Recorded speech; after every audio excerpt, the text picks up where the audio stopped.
Benoît Tarche, le concours général agricole fête cette année ses 150 ans. Il y a 150 ans, c'était quoi le CGA? En 1870, effectivement, il y avait beaucoup moins de choses. C'était essentiellement des animaux de boucherie. Alors là, on est en 2020. Le CGA, c'est une grosse machine. Quelques chiffres pour le caractériser. Mais quelques chiffres, c'est un peu plus de 3000 animaux sur le salon de l'agriculture.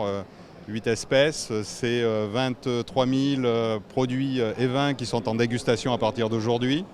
Ce sont 11 000 jeunes de l'enseignement agricole et hôtelier qui sont en compétition.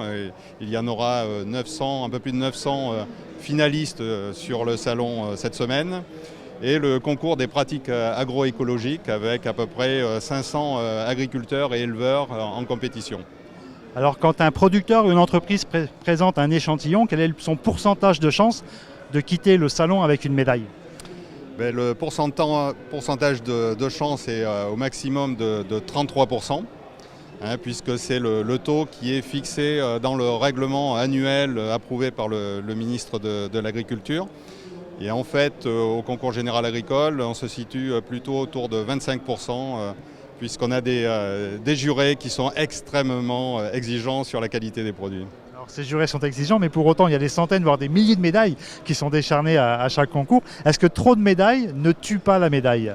Mais en fait, il y a beaucoup de médailles parce qu'il y a énormément de produits en compétition. Le concours général agricole est le principal concours de produits agroalimentaires.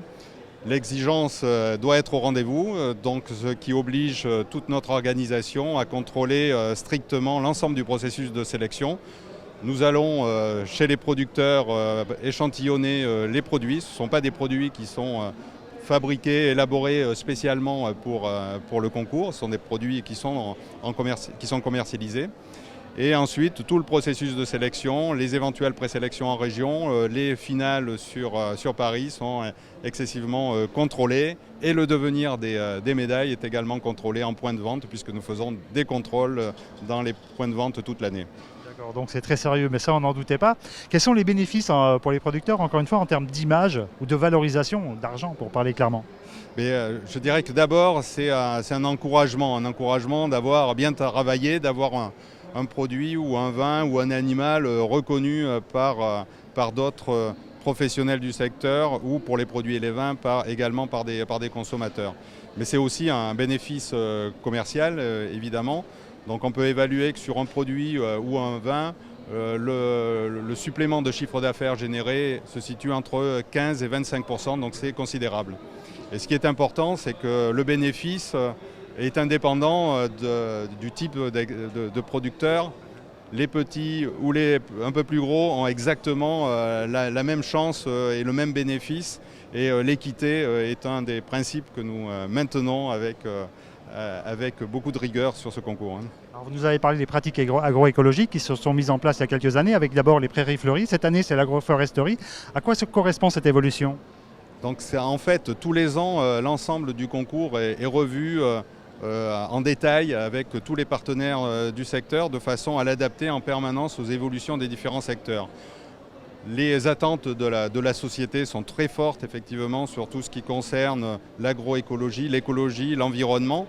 Et ce qui nous a amené en 2014 à intégrer dans une première étape le concours des prairies fleuries, qui est devenu en 2018 le concours des pratiques agroécologiques prairies et parcours, et qui nous entraîne cette année à ouvrir un deuxième groupe de concours au sein des pratiques agroécologiques, qui est l'agroforesterie. Une dernière question, Monsieur Tarche. Le concours général agricole, c'est une singularité dans le paysage européen ou mondial? C'est une spécificité française, effectivement, puisque nous avons fait des recherches pour essayer de voir s'il y avait d'autres exemples de même type. En fait, nous n'en avons pas trouvé. Il y a des concours d'animaux, il y a des concours de produits dans d'autres pays, mais des concours qui regroupent en fait autant de facettes et avec autant de compétiteurs, ça n'existe pas. Et de ce fait, nous sommes excessivement sollicités par de nombreux pays pour leur fournir de l'assistance technique pour développer des concours un peu similaires. Merci beaucoup, Monsieur Tarche. À votre disposition. Merci, excellent salon à vous.